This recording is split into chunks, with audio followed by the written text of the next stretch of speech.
Good, fabulous sauce. I really enjoyed this. The crab salad was absolutely delicious. I think you should go for it too.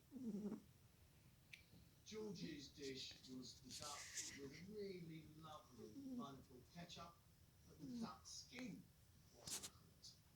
And none of us enjoyed the pork sauce.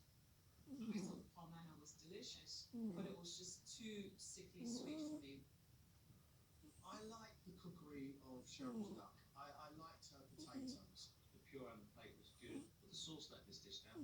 The sauce is what ruined it, but I also find it was a really messy presentation. Now, what about Joe? He served us up an enormous piece of lamb.